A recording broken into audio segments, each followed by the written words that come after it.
사랑합니다. 고맙습니다.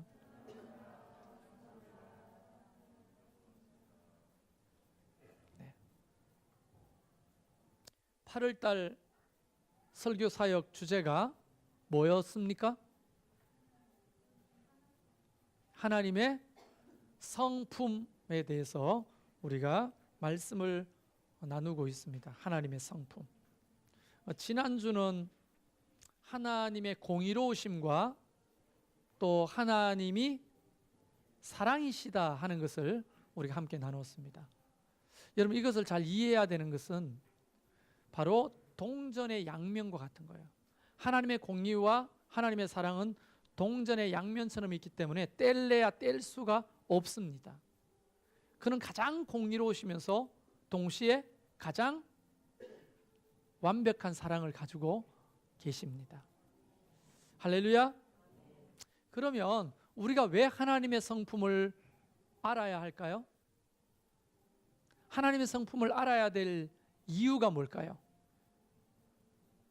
하나님의 성품을 알아야 믿음이 생기고요, 하나님의 성품을 알아야 하나님을 닮아가는 거예요. 그래서 교회는 어떤 곳인가, 여러 가지 정의를 세울 수 있지만 교회는 하나님의 성품을 닮아가는 학교다, 이렇게 이야기할 수가 있어요. 할렐루야. 그러니까 우리는 교회 와서 뭐 해야 됩니까? 하나님의 성품을 닮아가는데 노력해야 돼요. 하나님의 성품을 어떻게 닮아갑니까? 배움으로도 닮아가지만 교회 와서 사람들 관계 안에서 깎이면서도 닮아가요. 내가 저 사람 때문에 시험 들었잖아요. 저 인간이 왜 우리 교회 다니는지 모르겠어. 그래서 저 사람만 없으면 나는 교회 다니는 게 너무 좋을 것 같아요. 그런데 놀라운 게 뭔지 아세요? 누군가는 나를 향해 그렇게 이야기하고 있다는 거예요. 맞아요, 안 맞아요? 나만 저 사람 때문에 힘든 게 아니고 나 때문에 누군가는 또 힘들어요.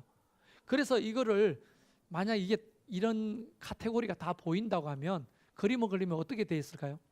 다 연결돼 있어요. 그래서 하나님이 말씀하셨어요. 철을 날카롭게 하는 거예요. 망치가 철이잖아요. 철을 달고 가 망치 철로 때리잖아요.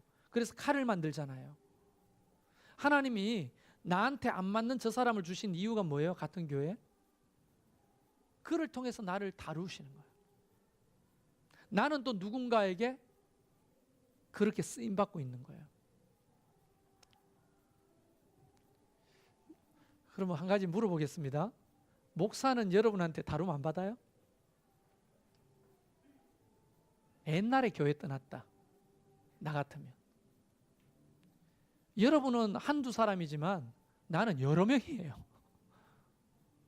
그래서 나는 어떻게 받아들입니까? 하나님이 저 사람을 주신 이유는 내가 하나님의 성품에 모자라는 부분을 다루시기 위해서 주신 선물이다, 이렇게 생각하고 교회 생활을 하는 거예요.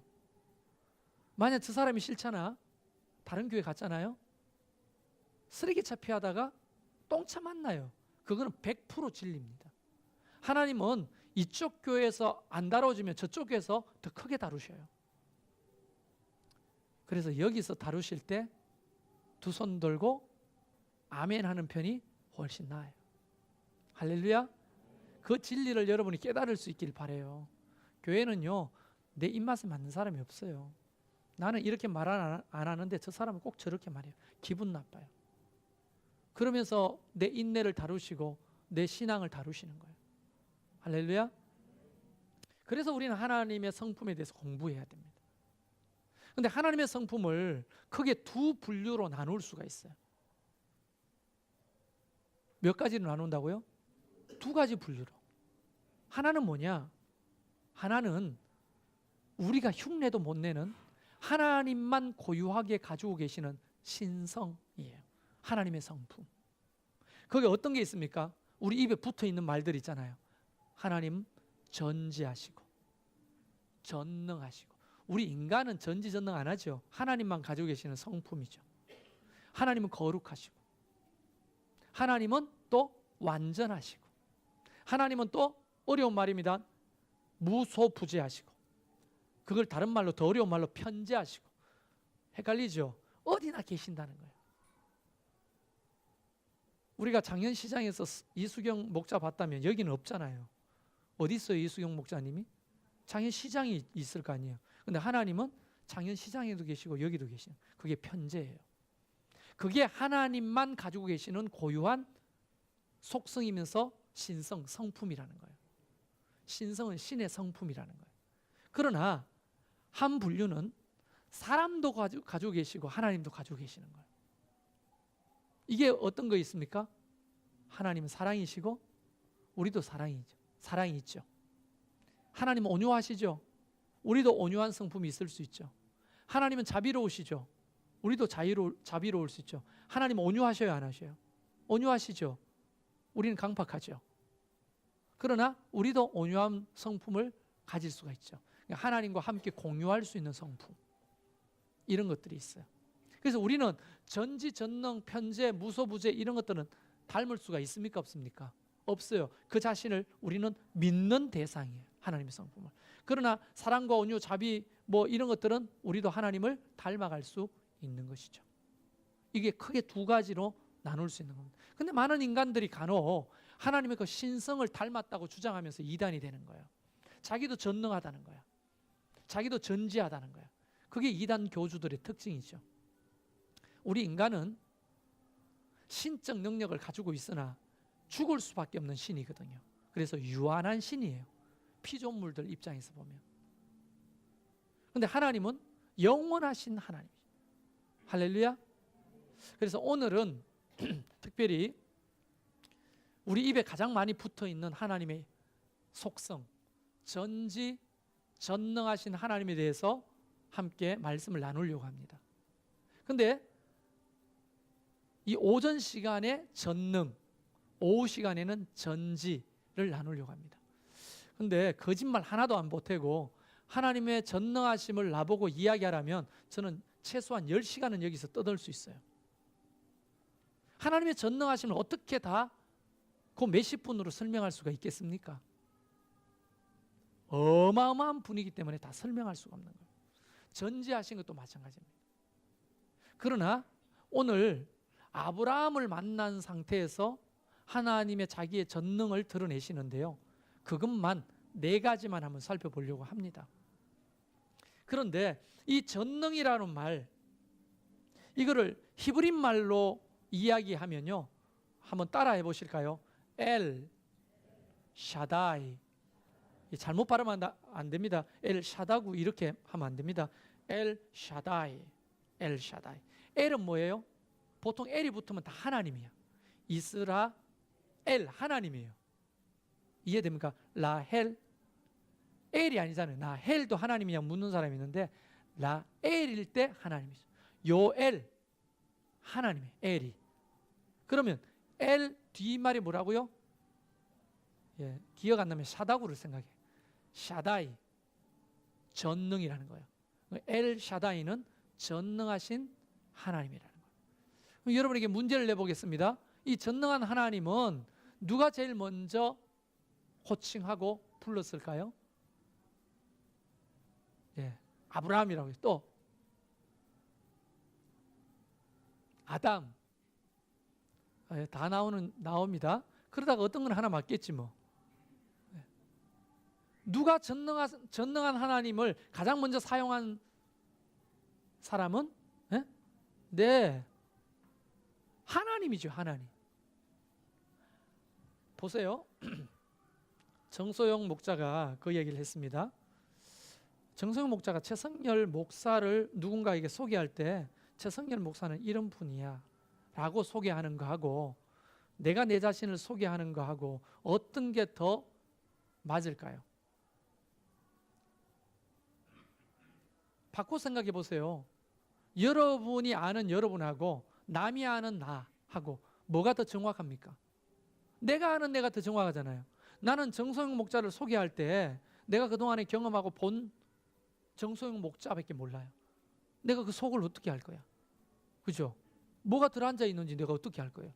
근데 본인은 안단 말이에요. 그렇기 때문에 하나님이 하나님 자신을 소개하는 내용은 굉장히 중요하고 정확한 거예요. 그래서 사실은 신약 성경의 요한복음이 중요한 이유가 그겁니다. 마태, 마가, 누가복음은 대부분 예수 그리스도를 경험한 사람들이 예수님을 소개하는 내용이에요. 그런데 요한복음은 어떤 문학적 성격을 가지고 있냐면 예수 그리스도가 직접 자기를 소개해요. 예수님이 이런 거죠. 나는 뭐라고 해요? 선한 목자다. 나는 포도나무다. 나는 길이요 생명이다. 하나님 자신을 소개하는 내용은 귀담아 들어봐야 되는 거예요. 그래서 오늘 1절 말씀에 보면 아브라함에게 하나님이 나타나셔서 자기를 이렇게 소개하고 계십니다. 아브라함이 99세 때 여호와께서 아브라함에게 나타나서 그에게 이르시되 뭐라고? 나는 전능한 하나님이라. 하나님 자신이 아브라함에게 자신을 어떻게 소개하고 계세요? 전능한 하나님이다. 엘 샤다이라고 소개하고 계시는 거예요. 근데 이게 훗날에 누구한테 하나님이 나타날 때마다 자기를 이렇게 소개하십니다. 누구한테 나타나셨느냐? 아브라함에게도 나타나셨지만 그의 아들에게도 이삭에게도 나타나셔서 자기를 뭐라고? 전능한 하나님이라고 소개하고요. 그 아들 야곱에게도 나타나셔서 나는 전능한 하나님이라고도 소개하고요. 그 후대에 모세에게도 나타나셔서 나는 전능한 하나님이라고 소개를 했습니다. 여러분 안 믿는 눈치니까 성경을 찾아보겠습니다. 창세기 35장 11절에 보면 야곱에게 하나님이 나타나셔서 이렇게 말씀하셨어요. 하나님이 그에게 이르시되 나는 뭘까요? 전능한 하나님이라. 야곱에게도 엘 샤다이라고 소개하고 있는 거예요. 출애굽기 6장 3절에 하나님은 아예 누구한테 나를 그렇게 소개했는지 모세에게 밝힙니다. 출애굽기 6장 3절에 보면 내가 아브라함과 이삭과 야곱에게 전능의 하나님으로 나타났으나, 뒷말이 뭐라고? 여호와라고는 하지 않았다. 너에게 제일 먼저 한다. 이렇게 말씀하시는 거예요. 이걸 따지고 보면 하나님이 스스로 아브라함에게도 이삭에게도 또 누구에게? 야곱에게도 모세에게도 나타나서 자기를 자꾸만 뭐라고 소개하고 있습니까? 전능한 하나님이라고 소개하고 있는 거예요. 전능한 하나님이라고. 엘 샤다이라고 소개하고 있는 거예요. 이 엘 샤다이, 이 전능이라는 말을 사전에서 찾아보면 아주 어려운 말로 또 풀이 되어 있더라고요. 사전이 더 어려워요. 사전대로 한번 읽어보겠습니다.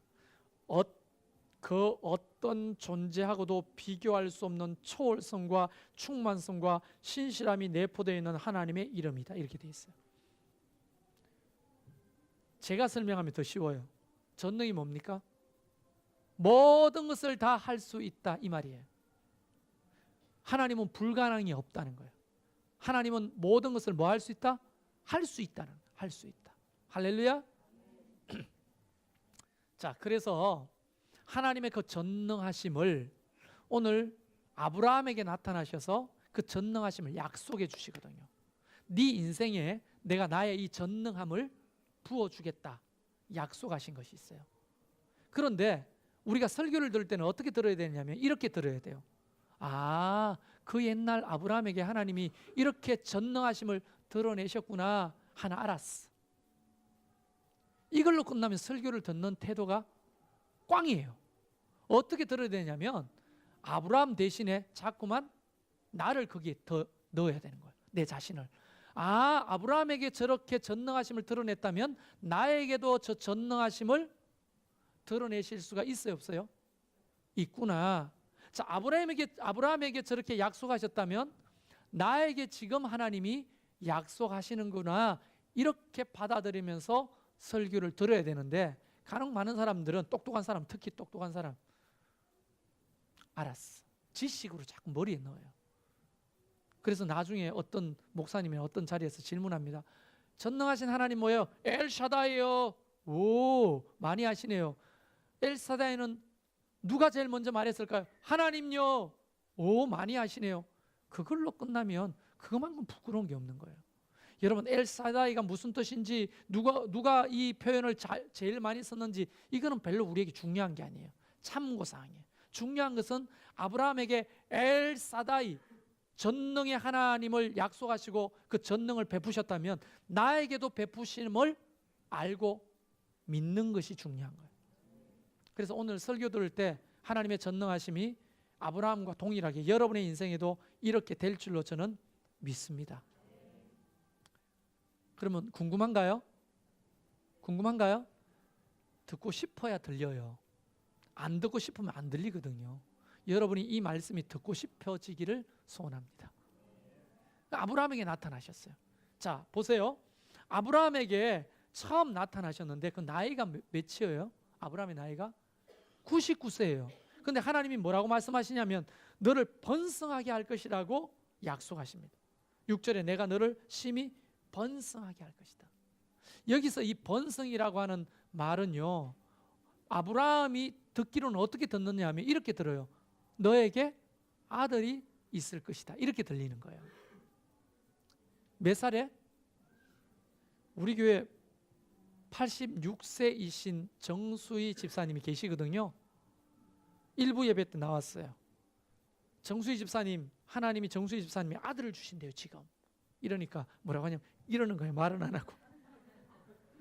그래서 내가 십자가를 말하는 거예요? 아니면 X를 말하는 거예요? 그러니까 자꾸 이러는 거예요. 이러는 거예요. 근데 우리 하나님이 어떤 분이냐? 첫 번째 전능은 생명을 주장하는 전능을 가지고 계세요. 할렐루야. 생명을 뭐 하신다고요? 주장하는 전능을 가지고 계시는. 그래서 우리 성령 하나님을 우리는 뭐라고 부르느냐 하면 제가 이제 수요 성경 공부 나오시는 분들한테 소개했는데요. 뇌쉔마하이라고 불렀어요. 뇌쉔마하이. 뇌쉔마하이가 뭐냐면 생기예요. 생기. 이걸 풀어 말하면 생명의 기운이다. 다른 말로 말하면 생명의 근원이라는 거예요. 이 뇌쉔마하이가 어디에 제일 먼저 등장하냐면 히브리 말로는 푸뉴마라는 말로도 번역이 되는데 하나님이 진흙으로 인간을 만드시고 그 코에 생기, 뭐라고 말했죠? 뇌쉔마하이, 생명의 근원을 불어넣었다는 거예요. 그러니까 사람이 생명이 돼, 살아있는 영이 되었다는 거예요. 이게 에스겔서 37장에도 나오죠. 에스겔을 데리고 하나님이 골짜기로 가는데 해골 바가지가 막 가득한 거야. 그래서 하나님이 따라 해보래. 그래서 에스겔이 따라 했더니 뼈들이 막 붙어가 사람 모양이 돼. 또 따라 했더니 거기에 살이 덮여서 죽은 사람 시체처럼 보여요. 해골 바가지가. 근데 아직 죽어 있잖아요. 그때 하나님이 마지막으로 따라 해보래요. 생기야 너는 저들에게 들어가라 라고 말해보라는 거예요. 그때 그 생기가 뇌쉔마하이, 다른 말로 푸뉴마. 그랬더니 갑자기 그 해골 바가지가 뭐가 돼요? 살아나서 하나님의 큰 군대가 됐다는 거예요. 여러분, 이렇게 하나님은 생명을 주관하시는 전능을 가지고 계세요. 자, 우리는 이 말씀을 어떻게 받아들여야 되냐면, 그러면 죽은 자도 살릴 수 있을까요? 없을까요? 생명을 주관하시니까 하나님이 죽은 자도 살릴 수 있잖아요. 그러면 죽은 자도 살아난다는 것이 너무 우리랑 거리가 먼 얘기니까 좀 이해될 수 있는 방법으로 해봅시다. 여러분, 우리 세포가, 죽은 세포들이 몸에 많아요, 안 많아요? 세포가 병들고 죽으면 어떻게 돼요? 그걸 병이라고 하죠. 그러면 하나님이 생명을 주관하신다면 우리 죽은 세포도 살릴 수 있어요, 없어요? 머리 빠지는 분들, 탈모, 이게 세포가 죽는 거예요. 그죠? 세포가 죽는 거예요. 하나님이 역사하시면 빠진 머리 세포도 살아나서 날 수 있습니까? 없습니까? 물론 좀 빠져야 되는 사람도 있죠. 너무 많아가지고. 그런데 하나님이 그것도 가능하다는 거예요. 그러면 몸에 장기들의 세포들이 고장나면 병 걸리죠. 하나님이 고칠 수 있습니까? 없습니까? 뇌쉔마하이, 하나님의 생기가 들으면 새롭게 하는 역사가 있어요. 그 사건이 사도행전 3장에 날 때부터 안전병이 발이 비틀려가 꼬라 들어가지고 걷지도 못하는데 우리 하나님은 그를 어떻게 해요? 일어나게 하시잖아요. 그 새롭게 하시는 하나님. 그 베드로가 이렇게 설명하죠. 아니, 저 사람 어떻게 나왔어요? 저 사람 분명히 어릴 적부터 안전뱅이였는데 한 번도 걸어본 적이 없는데, 샤워하는 사람이 아닌데. 저기 동대문 가면 샤워하는 분 많거든요. 고무 다리에 감고 앞으로, 그죠? 나 같은 제면 돈 구하시는 분 계시잖아요. 저녁 다 때문요, 그거 풀고 일어나가 들고 가요. 돈 셉니다, 옆에 써가지고. 이렇게 샤워하는 사람이 아니었다고요. 그 날 때부터 안전뱅이는 한 번도 걸어본 적이 없는 사람이에요. 근데 하나님이 어떻게 고쳤느냐 물었을 때 베드로가 그 모인 사람한테 뭐라고 했습니까? 새롭게 하시는 성령님이 그를 고쳤다고 말해요. 그 새롭게 하시는 게 뭐냐? 뇌셴 하이, 생기가 죽은 세포와 근육 세포와 모든 뼈 세포와 모든 신경 세포와 그것을 살려서 새롭게 하셨다는 거예요. 요한복음 11장에는 죽은 자가 살아난 역사적인 사건이 기록되어 있죠. 기억하세요. 요한복음 11장 예수님과 나사로가 써 있는 거예요. 그래서 그렇게 기억해요. 신대원 시험 칠 때 이렇게 기억해요. 요한복음 11장 나사로 사건, 죽은 나사로, 예수님, 이렇게 생각하는 거예요. 그 요한복음 11장에 죽은 나사로가 어떻게 표현되어 있냐면, 나사로가 어디 있느냐 했더니 그 누이가 하는 말이 죽어서 3일이 아니라 4일이나 됐다는 거예요. 그리고 뒤에 한 말 더 있습니다. 냄새가 나나이다. 무슨 냄새예요? 여기는 썩은 냄새. 다시 말하면 시체가 부패해서 모든 세포가 다 괴사돼 죽은 상태라는 거예요. 근데 예수님이 그 앞에 서서 손을 들고 기도하시므로 뭐라고 말합니까? 나사로야 나오라 했는데, 그 썩은 괴사된 모든 생명 없던 세포에 생명이 들어가는 거예요. 뇌셴마하이, 하나님의 전능은요 생명을 주관하는 하나님이니까 죽은 자도 살리는 거예요. 그러니까 99세 된 노인인 아브라함과 그의 아내 89세 된 사례가 아들을 가질 수 없다고 하는 것은 우리 인간의 상식일 뿐이에요. 하나님의 상식으로는 100세가 아니라 200살 된 사람도 하나님은 생명을 원한다면 잉태시킬 수도 있습니다. 아니, 남자와 여자가 만나지 않아도 하나님은 원하신다면 생명을 잉태시킬 수 있습니까? 없습니까? 그래서 우리 애들이 수련회 가가지고 동정녀 마리아가 무슨 뜻인지 자꾸 묻는 거예요. 사도신경 애들 다 외우거든요. 이제 두드려 패면서 외웠잖아요. 그죠? 아까 전에 예배 드릴 때 사도신경 외우니까 새롭지? 이제 외울 수 있잖아, 눈 감고.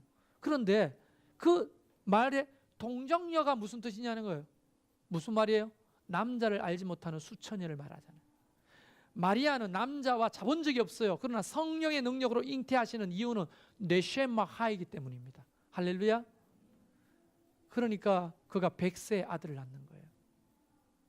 근데 베드로, 아브라함도 믿음이 있었을까요? 없었을까요? 처음에 그 얘기를 들었을 때. 아니, 아브라함이라고 처음부터 믿음이 좋은 사람이 절대 아니에요. 우리하고 똑같은 반응을 합니다. 이거 한번 읽어보실래요? 17장에 17절에 우리가 읽었던 17장 17절. 자, 한번 읽어봅시다. 시작. 아브라함이 엎드려 웃으며 마음속으로 이르되 100세 된 사람이 어찌 자식을 낳을까? 사라는 90세니 어찌 출산하리요 하고. 여러분, 엎드려 웃었대요. 어떻게? 하나님이 너에게 내가 뇌셴마하이 아들을 낳게 하겠다니까 이렇게 웃었다는 거예요. 나 같아도 웃지. 우리 김유기 장로님에게도 아들이 하나가 더 있을 것입니다. 이래 말하면 김유기 장로님은 들으려고도 하지 않겠죠. 왜냐하면 이 나이에 무슨 아들이 있겠습니까? 70이 넘었는데. 근데 아브라함 100세예요. 하나님의 전능을 보여주시는 거예요. 이건 꼭 생명을 주관하신다는 것은 우리의 몸의 질병까지도 우리 하나님이 다 다스리시고 역사하실 수 있어요. 그래서 자주 말하는 거 있잖아요. 제가 우리는 감기다 하면 별거 아니냐 며칠 쉬어. 암이다 하면 울고불고 난리가 나죠. 근데 우리 하나님은 감기나 암이나 일반이에요. 우리는 암이라면 헉 하고 놀라고 힘들고 마음이 어렵지만 두렵지만 하나님은 암이나 감기나, 하나님은 무좀이나 감기나 암이나 매 마찬가지. 왜? 그분의 손에 전능이 있거든요. 어떤 전능? 생명을 주장하는 전능이 있거든요. 할렐루야. 이 전능하신 하나님 앞에 우리의 병든 몸을 가지고 가는 거예요. 하나님 고쳐주세요. 하나님이 은혜를 베푸시는 거예요. 할렐루야. 오늘 병든 자들이 이 엘샤다이의 하나님의 능력으로 다 치유될지어다. 할렐루야. 두 번째 약속하신 게 뭡니까? 두 번째 약속하신 걸 보면 하나님이 이렇게 말합니다.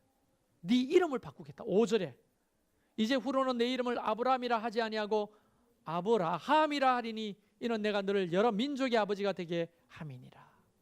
여러분, 이 약속은 뭐냐면요, 내가 네 인생을 주장하는 전능을 가지고 있다는 거예요.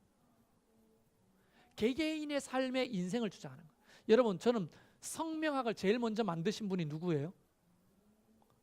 하나님이에요. 하나님이 아담과 하와의 이름을 지어줬죠. 그리고 그 성명학을 아담에게 주셨죠. 그래서 아담이 제일 먼저 이름 짓는 걸 하셨잖아요. 어떻게 했죠? 모든 짐승과 동물들을 지나가는 걸 보고 야, 아담이 어떻게 부르는가 보시고 부르는 대로 이름이 됐다. 아담이 호랑이, 이러니까 호랑이가 됐다는 거예요. 하나님 보시고 곰, 그러니까 곰이 됐다는 거예요. 하나님 보시고 여우가 됐다는 거예요. 나보고 여우라 하냐 이렇게 생각하지 마시고 그랬다는 거예요. 하나님은 모든 이름을 다 아브라함에게 짓게 하셨어요. 그 이름의 의미는 뭡니까? 그 인생의 정체성을 의미하는 거죠. 그래서 이름도요, 잘 지어야 돼요. 잘 지어야 돼요.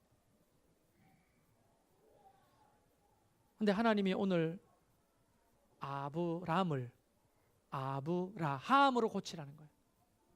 여러분, 아브가 무슨 뜻인 줄 알아요? 아브가 아버지하고 비슷한 거죠. 아빠라는 뜻이에요. 아빠. 아버지라는 말이에요. 아브가. 람은 뭐냐? 람. 여러분, 람은 높다, 존귀하다라고 하는 의미예요. 그러니까 아브라함은 어떤 의미냐면 높은 아버지, 높은 자리에 있는 존귀한 아버지라는 뜻입니다.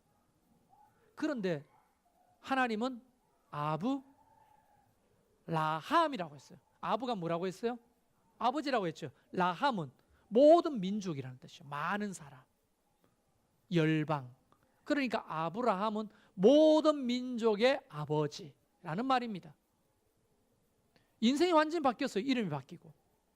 하나님이 이름만 바꾼 것이 아니라 그 인생을 주장하는 전능을 가지고 계시는 거예요. 한 개인의 팔자를 바꾸는 전능을 가지고 계시는 거예요. 뭐 팔자라는 말은 성경적이지 않습니다만 여러분 이해가 팍 되잖아요. 이런 생각 해보신 적이 있어요? 없어요? 아이고 내 팔자야. 팔자가 왜 이렇게 꼬였냐? 내 팔자가 왜 이렇게 더럽냐? 이런 생각을 해보신 적이 있잖아요. 그런데 우리 하나님은 그 팔자를 바꿀 수 있는 전능을 가지고 계시는 거예요. 점쟁이한테 가보세요. 뭐라고 하는지. 팔자는 안 바뀌어! 이렇게 호통을 칩니다. 그런데 그 호통치는 점쟁이에게 여러분은 이렇게 말하세요. 아니, 하나님은 팔자를 바꿔. 할렐루야. 하나님은 팔자를 바꿔요. 이름을 바꾼다는 의미는 이름만 바뀌는 게 아니라 그 인생사가 바뀌는 거예요. 삶이. 그게 하나님의 손에 달렸다는 거예요. 아브라함의 아내가 원래 이름이 사레죠. 사레. 이 사레는 그 옛날에도 이런 이름을 지었구나 싶어요. 나의 공주님이란 뜻이거든요. 나의 공주님. 아마 그 사레의 아버지가 태어난 그 딸을 공주처럼 여기고 싶어서 사레. 실제로 사레는요 공주처럼 살아요. 진짜로. 철이 없어. 그리고 이뻐요. 공주처럼. 실제로 그랬습니다. 그런데 하나님이 이제 너는 이쁘게 꾸미고 공주처럼 사는 게 네 사명이 아니라 네 사명은 이제 뭐냐? 열국의 어머니가 되는 것이다 하면서 이름을 사라라고 지었습니다. 열국의 어미라고 하는. 그의 인생이 그렇게 바뀌는 거예요. 또 이름 바뀐 사람 많죠. 야곱의 이름이 다투는 자라는 거예요. 사기꾼 뭐 이런 의미, 거짓말하는 자. 이름을 왜 이렇게 지었는지 모르겠어요. 이름대로 되잖아요. 태어날 때부터 형 발꿈치를 잡고 나오더니만 결국은 형과 아버지를 속이잖아요. 그래 라반한 집에 삼촌, 외삼촌 라반의 집에 도망가 가지고 사는데 외삼촌이 자기를 속이죠. 그러니까 가만 못 있고 자기도 외삼촌을 속이죠. 속고 속이는 삶을 삽니다. 근데 하나님이 야곱을 불러다가 네 이름을 야곱이라 하지 아니하고 이제 하지 말고 이스라엘이라고 하라. 이스라엘. 이스라 뒤에 뭐가 붙어 있어요? 이스라는 뭘까요? 그러면 이겼다. 겨루어 이겼다라고 하는 거예요. 그럼 이스라엘은 뭐예요? 하나님과 겨루어 이긴 자라는 거예요. 우리 자녀들도 있지만 부모를 이길 수 있어요? 부모가 자녀를 이길 수 있어요? 뭐 어떻게 되는 거예요? 자녀한테 이길 수 있어요? 부모가? 대부분 없죠. 대부분 자녀가 부모를 이기죠. 그래서 이렇게 살잖아요, 우리가. 정말 팔자가 진짜 부모된 팔자가 힘들죠. 그런데 보세요. 야곱은 하나님을 이겼어요. 그러니까 하나님이 축복을 하시잖아요. 사실은 축복받을 자가 아니거든요. 근데 하나님이 아버지 된 마음으로 자녀한테 져주시고 마음껏 축복하시는 거예요. 인생이 바뀌었어요. 야곱이. 신약에 이름 바뀐 사람 대표적인 사람 있잖아요. 시몬. 시몬이 누구예요? 힌트 드리겠습니다. 요한의 아들 시몬아. 이 노래 아시죠? 그럼 누구예요, 이 사람이? 베드로잖아요, 베드로. 네. 시몬이 원래 이름이 베드로예요. 베드로 아버지 이름은 족보를 다 깨시네요. 하나만 알아도 쫙쫙 알잖아요. 베드로의 본래 이름은 시몬이었고 시몬의 아버지는 요한이라는 사실이 우리가 알게 되잖아요. 그런데 이 시몬이라고 하는 것이 여러 가지 의미가 있지만 그 중에 하나가 어떤 의미냐면 듣다. 듣다라고 하는 의미예요. 그런데 베드로는 아람어로는 게바, 헬라어로는 베드로, 영어로는 페트라. 다 바위라는 거예요. 반석. 이름이 바뀌면서 그의 인생이 완전 다 바뀌었잖아요. 하나님은 개개인의 인생을 주장할 수 있는 전능을 가지고 계시는 거예요. 사람들이 간혹 이렇게 말합니다. 나는 망했어. 이제 끝났어. 안 돼. 정말 그렇습니까? 하나님은 그 인생을 바꿔서 위대한 인생으로도 만들 수 있는 전능을 가지고 계시는 거예요. 그래서 하나님 손에 붙들리느냐 안 붙들리느냐 이거죠. 좋은 대학을 가느냐 안 가느냐 이게 아니라고요. 돈이 많냐 안 많냐 이게 있는 게 아니에요. 수학을 잘하냐 영어를 잘하냐 어떤 자격증을 가졌느냐 이게 중요한 게 아니에요. 그 엘 샤다이 하나님의 손에 내 인생이 잡히느냐 안 잡히느냐가 훨씬 더 중요합니다. 우리 수련회 갔다 온 중고등부 아이들을 묻습니다. 여러분이 대학 가는 게 중요해요? 하나님 손에 잡히는 게 중요해요? 1박 2일 만에 애들이 저렇게 바뀌었어. 얼마나 두드리고 맞으면서 공부를 했길래 이렇게 바뀌었어. 참 놀랍네요, 그죠? 하나님 손에 잡히는 게 더 중요합니다. 그 얘기는 대학 안 가겠다는 거야? 그건 아니지. 네. 우리는 대학 가는 것도 중요하고 공부 잘하는 것도 중요하고 자격증을 따고 어디에 뭐 취직하고 뭐 되는 것도 중요한데 더 중요한 것은 엘 샤다이 전능하신 하나님 손에 우리 인생이 잡혀야 위대한 삶을 사는 거예요. 할렐루야. 그런 의미에서 망했구나 나는 늦었구나 안 되겠다 하는 분들이 하나님 손에 잡혀서 여러분의 인생이 바뀌는 역사가 있게 되기를 주의 이름으로 축원합니다. 할렐루야. 세 번째 전능하심이 뭐냐? 세 번째 전능하심은 6절 말씀에 보니까 내가 너로 심히 번성하게 하리니 내가 내게서 민족들이 나게 하며 왕들이 내게로부터 나오리라. 나라를 세우고 왕들을 세우겠다는 거예요. 그 얘기는 하나님은 역사를 주관하는 전능을 가졌다는 약속이에요. 여러분 아브라함이 본래 어디 사람이냐면 오늘날 이라크 사람이에요. 이라크. 그러니까 아브라함의 이 피부빛이 백인이 아니에요. 성화 같은 데 보면 전부 다 아브라함이 어떻게 나와요? 백인이죠. 그 다음에 종교 영화, 기독교 영화 보면 아브라함이 뭐예요? 백인으로 나오잖아요. 뻥치시네. 아브라함은요 이라크 사람 봤어요? 굉장히 검었습니다. 흑인하고 백인의 그 중간 황인종보다 훨씬 더 검은 사람들이에요. 아브라함은 적어도 흑인에 가까웠어요. 그래서 제대로 정신 박힌 화가가 그린 아브라함 그림은요, 얼굴이 검은 흑인에 가까워요. 그게 성경적으로 그린 거예요. 근데 나올 때 물론 아버지 데라는 우상을 깎아 파는 사람이었어요. 근데 본토 친척 아버지 집을 떠났어요. 나왔는데 부자로 살면서 나왔어요. 그러나 가지고 나올 때 뭘 많이 가지고 나올 수가 없죠. 그래서 뭐 뻔하지, 먹고 살 만큼 가지고 나왔죠. 그러나 하나님께서 그렇게 호롤단신 아버지 집을 떠난 사람의 갈 땅도 없어요. 갈 집도 없어요. 그래서 하나님이 이끄시는 대로 오고 오다 보니까 어디에 도착했냐면 지금 팔레스타인의 가나안 땅에 도착한 거예요. 가나안 땅에. 지금 이스라엘 땅이죠. 도착한 거예요. 거기 뭐가 있어요? 원주민들이 있었겠죠. 그러나 자기 살 집도 없죠. 바늘 하나 꽂을 땅도 없죠. 그런데 우리 하나님은 뭘 약속하십니까? 내가 세상에 역사를 주관하는 전능을 가지고 있다. 내가 너로 하여금 후손 중에 왕이 나고 너로 하여금 나라를 세우게 하고 너로 하여금 역사를 만들어 가도록 내가 전능을 드러내겠다 약속이에요. 훗날 우리는 알고 있잖아요. 그 결말을. 아브라함의 후손들 중에 얼마나 많은 나라가 생겨요. 아브라함이 그걸 참지 못하고 하가를 아내로 맞이해가지고 첩을 맞이해가지고 아들을 낳는데 그 이름을 이스마엘이죠. 그 이스마엘이 대부분 이방 종족의 12종족의 두력의 조상이 됩니다. 우리가 아는 거예요. 성경 읽어보면 에돔 족속 있어요 없어요? 블레셋 족속 있어요 없어요? 이런 족속이 다 누구의 후손입니까? 이스마엘의 후손이에요. 그리고 그의 아들 장자란다. 그 적자인 누굽니까? 이삭을 통해서 이스라엘의 12지파를 주는 거예요. 우리가 알고 있는 유다 지파, 베냐민 지파, 레위 지파 하는 그 지파를 주신 거예요. 그래서 이게 끊임없이 두 민족이 싸우는 거예요. 지금 중동 정쟁이 왜 일어나는 겁니까? 이스마엘의 후손들하고 이삭의 후손들이 싸우는 거예요. 그러니까 그 후손들이 어마어마하게 많죠. 지금 중동의 대부분 나라들이 다 하나님이 아브라함의 후손을 통해 세우신 나라들이고 세운 왕들이 다 대통령이 다 하나님이 아브라함의 후손들을 세운 대통령이라는 거예요.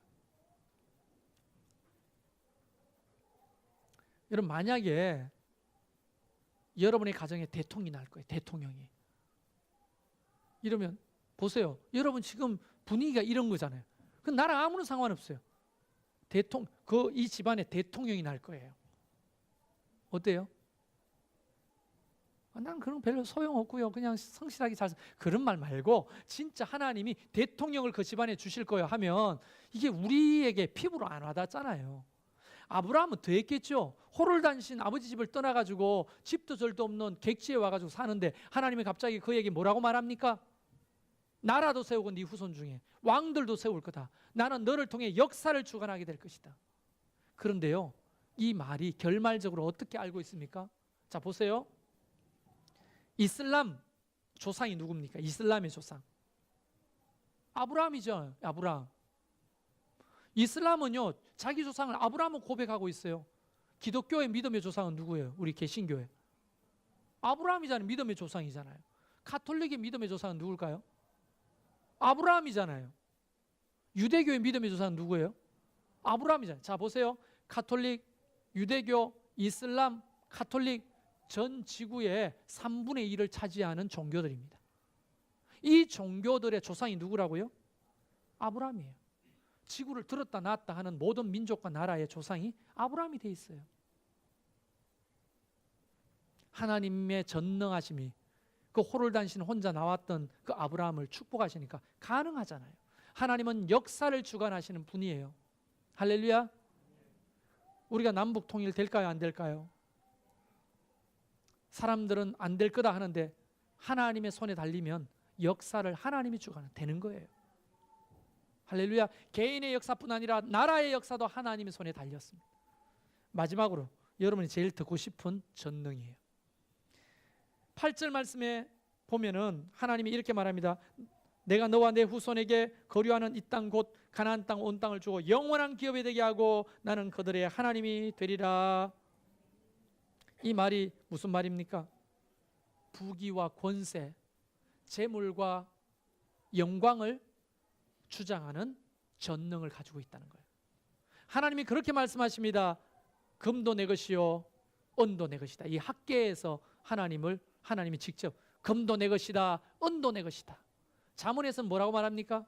재물 얻을 만한 능력이 여호와 하나님께로부터 난다. 네가 계획할지라도 그 걸음을 인도하시는 분은 여호와다. 사람이 경영할지라도 복을 주시는 분은 누구예요? 하나님이시다. 여러분, 모든 재물과 부귀와 영화가 누구 손에 있습니까? 하나님 손에 있어요. 그래서 나중에 아브라함이 어떻게 됩니까? 거부가 돼요. 거부. 그의 아들 이삭이 뭐가 됩니까? 거부가 됩니다. 야곱은 어떻게 돼요? 아버지 집을 떠나가지고 라반의 집에 도망갔지만 돌아올 때는요, 어떻게 됩니까? 거부가 돼서 돌아오는 거예요. 하나님에게는 제가 자주 말하는 거 있잖아요. 1원이나 10억이나 일반이에요. 제가 여러분한테 100원만 좀 주실 수 있어요 하면 고민해요, 안 고민해요? 뭘 고민해요? 100원 줄게요. 방바닥에 돌아다니는 게 100원이에요 요즘. 줄게요. 근데 내가 만약에 1억 주세요 하면 고민할 거 아니에요? 왜 고민해요? 없어서 고민하는 거예요. 돈이 어디 있어요 1억이? 그런데 하나님 입장에서는 10원이나 10억이나 일반이라는 거예요. 그게 하나님이 우리 보고 뭐라고 한 줄 아세요? 째째하게 굴지 마라 나한테. 째째하다는 말 알죠? 표준말로 인색하지 말라는 거. 나한테 인색하지 말라, 즐겨드려라. 그렇게 말씀하시는 이유가 뭐예요? 하나님은 절대로 째째한 분이 아니거든요. 복을 주실 때 그래 너 잘했으니까 10만 원, 너 잘했으니까 100만 원 이렇게 주시는 분이 아니에요. 우리는 하나님 앞에 수입의 11조를 드리는 것도 힘들잖아요. 솔직히 11조는 뭡니까? 프로테이지로 따지면 내 수입의 10%잖아요. 그런데 하나님은 우리에게 어떻게 주신다고? 기본이 3000%예요. 여러분 30배가 뭐예요? 배가 100%니까 2배가 100%잖아요. 3배가 200% 하다 보면 30배가 몇 프로예요? 3000%예요. 그리고 6000%, 10,000%를 주시겠다고 약속하잖아요. 네가 심으면 30배, 60배, 100배로 거둘 것이다. 하나님은 최소한이 3000%예요. 그럼 여러분 하나님 앞에 10,000원을 심으면 3,000만 원을 거둔다는 이야기 아닙니까? 하나님은 절대로 우리한테 째째하지 않는 거예요. 그래서 아브라함은 거부가 된 거예요. 거부가. 그 재물을 다스리는 권능을 가지고 계시기 때문에 하나님이 우리에게 필요하다면 얼마든지 재물을 주실 수 있는 거예요. 아, 나는 망했구나, 이제 끝났구나, 내 인생 쫑났구나. 아니에요. 하나님이 작정만 하시면 다시 그에게 부귀와 권세를 붓기 시작하시는 거예요. 할렐루야. 어떤 하나님이 매력적이에요? 물론 네 번째죠. 솔직히 네 번째가 매력적이잖아요. 그렇죠? 우리 하나님이 재물과 부귀 권능을 주장하시는 권능을 가지고 계시니, 근데 문제는 이거예요. 아무에게나 그 권능을 베푸시느냐? 아니라는 거예요. 제가 갖고 싶은 게 하나 있는데 혹시 은혜 받으신 분들은 사주세요. 뭐냐면 칼. 일본에서 파는 칼인데요, 우리나라 돈은 한 300만 원 하더라고요. 거기 이름을 새겨줘요. 그게 백종원이가 가지고 있더만요. 그 칼을 보는데 갖고 싶어. 가격을 찾아봤더니 300 몇십만. 소위 우리나라로 말하면 인간 문화재가 만드는 칼이에요. 갖고 싶어요. 그런데 생각해 보세요. 그런 좋은 칼이 있다고 했을 때 사람을 해칠 수 있는 깡패나 도둑놈한테 이 칼을 줄 사람이 누가 있어요? 나를 위해 진짜 맛있는 음식을 만들어주는 셰프가 있다면 선물하고 싶죠. 그러나 나를 해칠 수 있는 사람에게 왜 칼을 주겠냐? 이게 상식 아닙니까? 여러분, 칼보다 더 무서운 게 뭔지 아세요? 돈이에요. 돈은 사람을 쉽게 죽이요, 망하게도 하고요. 그러니까 하나님은 아무나에게나 돈을 안 주시는 거예요. 누구에게 줍니까? 하나님의 영광을 위해서 쓸 수 있는, 사람을 살리고 유익하게 만드는 사람에게 하나님이 돈을 주는 거예요. 나는 그렇게 안 사는데도 돈이 있네. 그건 복이 아니에요. 화입니다. 반드시 그 돈이 여러분에게 화를 불러 일으킬 거예요. 왜냐하면 돈은 만몬의 영이 주관하고 있거든요. 그 돈은 마치 살아있는 영과 같아서 우리를 주장하기 시작해요. 그러니까 돈을 지배하고 다스리기 시작하면 어떻게 돼야 돼요? 하나님이 우리를, 물질을 부어주기 시작하시는 거예요. 할렐루야. 남아 돌게 하십니다. 왜냐하면 그 잉여 자금을 어떻게 쓸까요? 이 사람은 하나님의 영광을 위해 쓰고 사람을 살리는 데 쓰고 세계 열방을 위해 쓸 거 아니에요. 그래서 하나님이 복을 주시는 거예요. 요즘 스티브 잡스가 죽기 전에 했던 말이 인터넷에 막 떠도는데요. 스티브 잡스가 세상으로 보는 가장 성공한 사람 중에 하나 아닙니까? 애플 창시자. 돈을 어마어마하게 벌었잖아요. 그런데 그가 췌장암으로 죽었습니다. 나이가 52살인가? 그렇죠. 그런데 마지막 그 사진이 인터넷에 떠돌아다녀요. 삐쩍 골아가지고 누군가와 함께 이렇게 서 있는, 멍하니 초점 없는 눈으로 서 있는 사진이 있어요. 그가 그렇게 말했습니다. 돈이 이렇게 많아 분들 무슨 소용이 있는가? 비싼 침대를 내가 사용하겠지만 무슨 소용이 있는가? 이 비싼 침대가 내 병을 고쳐주나? 그 돈이 내 병을 고칠 수도 없는 거예요. 그 돈으로 내 대신 병을 알아줄 사람도 살 수가 없다는 거예요. 그래서 자기가 진짜 건강하다면 이제 돈이 아니라 더 가치 있는 것을 추구하고 살고 싶다. 요약하면 그런 내용이에요. 사람이 죽음 앞에서야 겨우 깨닫게 되는 거예요. 그럼 뭐합니까? 돈 다 누구 거 됐어요? 스티븐 잡스가 죽었는데. 이 이야기가 어디에 있습니까? 마태복음에 있잖아요. 부자가 야 배를 이렇게 내고 야 창고 하나 더 지어볼까? 저 사은 거 재물들 사둬야지. 근데 하나님 말하잖아요. 오늘 네 생명을 거두어 가시면 그 재물이 누구 것이 되겠네. 하나님은 재물을 주관하는 전능을 가지고 계시지만 믿음 있고 하나님 앞에 붙들린 사람에게 이 재물을 붓기 시작하는 거예요. 그래서 아브라함은 이 거부가 된 이 거부로 민족을 일으키기 시작했던 거예요. 오늘 이 전능하신 하나님 엘샤다이 하나님이 여러분에게도 이처럼 아브라함을 축복하신 것처럼 여러분을 축복하기를 원하십니다. 생명으로 또 여러분의 개인의 삶을, 여러분이 살고 있는 이 땅과 이 나라의 역사를, 그리고 재물과 부귀영화를 다스리는 그 권능으로 여러분을 마음껏 축복하시기를 주의 이름으로 축원합니다. 우리 같이 찬양할까요?